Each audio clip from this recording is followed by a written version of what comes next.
Morning students,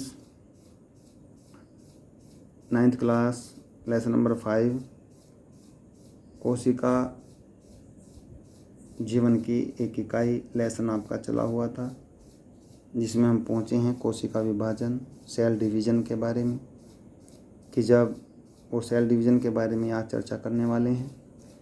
जब जीवधारी की या जीवधारियों में वृद्धि शुरू होती है, नई कोशिकाओं का निर्माण होता है, लंबाई बढ़ती है, कोई भी जीव जब जन्म लेता है तो उसका साइज़ जो है बहुत छोटा होता है, किंतु जब वो धीरे धीरे उसकी उम्र बढ़ती जाती है तो उसका साइज़, वजन सब बढ़ता चला जाता है।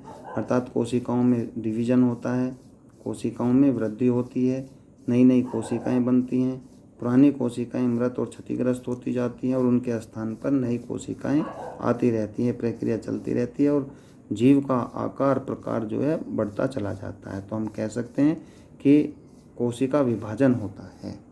कोशिका विभाजन होता है। बच्चों, कोशिका विभाजन 2 प्रकार का होता है। नंबर 1 सूत्री विभाजन, नंबर 2 अर्धसूत्री विभाजन। सूत्री विभाजन को इंग्लिश में माइटोसिस कहते हैं और अर्धसूत्री विभाजन को इंग्लिश में मियोसिस कहते हैं।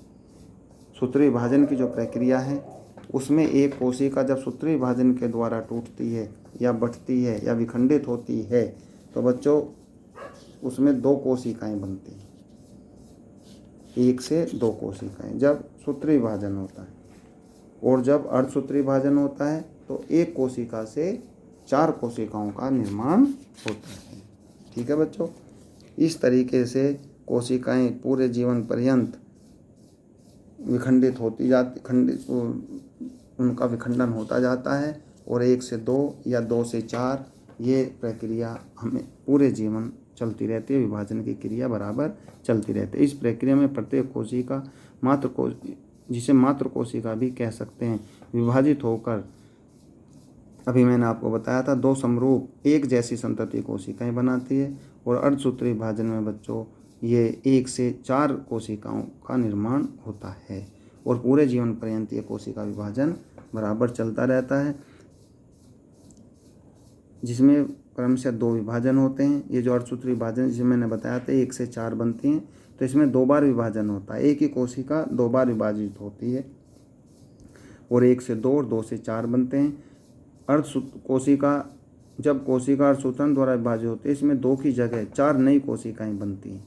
नई कोशिकाओं में मात्र कोशिकाओं की तुलना में गुणसूत्रों की संख्या आधी होती है। क्या आप सोच सकते हैं कि संतति कोशिकाओं में गुणसूत्रों की संख्या क्यों आधी हो गई है? ठीक है बच्चों, तो 1 से जब 4 कोशिकाएं बनती हैं तो गुणसूत्रों की संख्या बच्चों आधी हो जाती है, किंतु जब सूत्री विभाजन होता है तो उसमें गुणसूत्रों की संख्या समान बनी रहती है, इसलिए उसको हम समसूत्री गुणसूत्र विभाजन कहते हैं। जितने मात्र कोशिकाओं के अंदर गुणसूत्र होते हैं उतनी ही संतति कोशिकाओं के अंदर भी गुणसूत्र होते हैं, किंतु अर्धसूत्री विभाजन में ऐसा नहीं होता है। अर्धसूत्री विभाजन में एक कोशिका से 4 कोशिकाएं तो बनेंगी, किंतु जो क्रोमोसोम्स की संख्या है, गुणसूत्रों की जो संख्या वो आधी आधी हो जाएगी। इसको हम अर्धसूत्री विभाजन कहते हैं। ठीक है बच्चों, ये लेसन आपका अब कंप्लीट हो गया है। इसके साथ इस अभ्यास में आपने क्या सीखा, कितने पॉइंट इसमें पढ़े हैं, ये सब इसमें एक समरी के रूप में, सारांश के रूप में इसमें दिया गया है। सबसे पहले हमने अध्ययन किया है कोशिका विभाजन। कोशिका जीवन की मूलभूत संरचनात्मक इकाई है, जैसा कि मैंने अभी आपको पिछली वीडियो में बताया था। Cell is the structural and functional unit of the body. ये संरचनात्मक क्रियात्मक इकाई होती है। कोशिका के चारों प्लाज्मा झिल्ली होती है। ये झिल्लियाँ लिपिड तथा प्रोटीन की बनी होती हैं। कोशिका झिल्ली कोशिका का सक्रिय भाग है। यह पदार्थों की गति को कोशिका के भीतर और बाहरी वातावरण से नियमित करती है। इन सब चीज़ों का हमने अध्ययन किया है। पादप कोशिका में कोशिका झिल्ली के चारों ओर एक कोशिका भित्ति होती है। कोशिका भित्ति सेलुलोज की बनी होती है, जो पादप कोशिकाएं हैं। पादप की कोशिकाओं में स्थित कोशिका भित्ति फंजाई तथा बैक्टीरिया को अल्पराशरण दाबी घोल में बिना फटे जीवित रहने देती है। ठीक है, यूकैरियोटिक के केंद्रक दोहरी झिल्ली द्वारा कोशिका द्रव से अलग होता है। यह कोशिका की जीवन प्रक्रियाओं को निर्देशित करता है। ER जिसकी फुल फॉर्म है एंडोप्लाज्मिक रेटिकुलम, अंतः कोशिकीय परिवहन तथा उत्पादक सतह के रूप में कार्य करता है। गोल्जी उपकरण झिल्ली युक्त पुटिकाओं का स्तंभ है।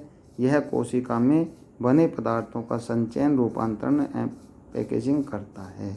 ये बच्चों जितने पॉइंट हम पढ़ रहे हैं समझ लीजिए ये इस अभ्यास में आए हैं और इस अभ्यास में आपने इनको स्टडी भी की है और ये वीडियो में कहीं ना कहीं आपको सभी पॉइंट सुनने के लिए मिल जाएंगे। इनको भी लास्ट में पढ़ना बेहद ज़रूरी होता है।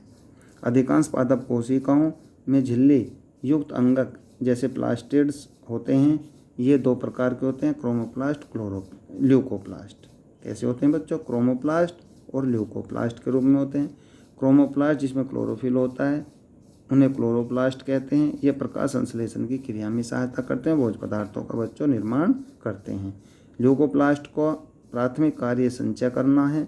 अधिकांश परिपक्व पादप कोशिकाओं में एक बड़ी केंद्रीय राजधानी होती है। यह कोशिका की स्फीति को बनाए रखती है और यह अपशिष्ट पदार्थ सहित महत्वपूर्ण पदार्थों का संचय करती है। अपशिष्ट पदार्थों को शरीर से बाहर निकालने का कार्य भी इन कोशिकाओं के द्वारा होता है। प्रोकैरियोटिक कोशिकाओं में कोई भी झिल्ली युक्त अंगक नहीं होता। उनके क्रोमोसोम्स के स्थान पर न्यूक्लिक अम्ल होता है और उनमें केवल छोटे राइबोसोम अंगक के रूप में होते हैं। जीवधारियों में कायिक वृद्धि हेतु कोशिकाएं विभाजित होती हैं। तभी जो है किसी भी जीवधारी का आकार प्रकार बढ़ता है, वजन बढ़ता है, शरीर बढ़ता है। और जब तक कोशिकाओं का विभाजन नहीं होगा बच्चों तब तक जो है शरीर की वृद्धि, शारीरिक वृद्धि नहीं होगी। शरीर की वृद्धि कब होगी? जब उसकी कोशिकाओं का विभाजन बराबर होता रहता है। ये लेसन बच्चों आपका कंप्लीट हो गया है और मंडे में जब आप आएँ तो अपनी बुक्स लेकर के आएँ, गाइड लेकर के आएँ, जिससे इस लेसन में आपको निशान लगवा दिए जाएं और ये आप अपना रिटन वर्क कंप्लीट कर लें। लेसन की भी ये अभ्यास की वीडियो जो क्वेश्चन आंसर हैं ये भी मैं आपको इस वीडियो के माध्यम से भेज रही हूँ। कई बच्चों के पास अगर बुक नहीं है तो भी आप इसमें से बड़ी आसानी से पढ़ सकते हैं और एक्स्ट्रा क्वेश्चन जो होंगे वो गाइड पर निशान लगवा दिए जाएंगे। इसलिए बच्चों मंडे में जब आप आएँ तो अपनी बुक्स और गाइड लेकर के आएँ, जिससे ये लेसन नंबर 5 कंप्लीट करा करके लर्निंग वर्क पर आपका कार्य शुरू कर दिया जाए। Thank you.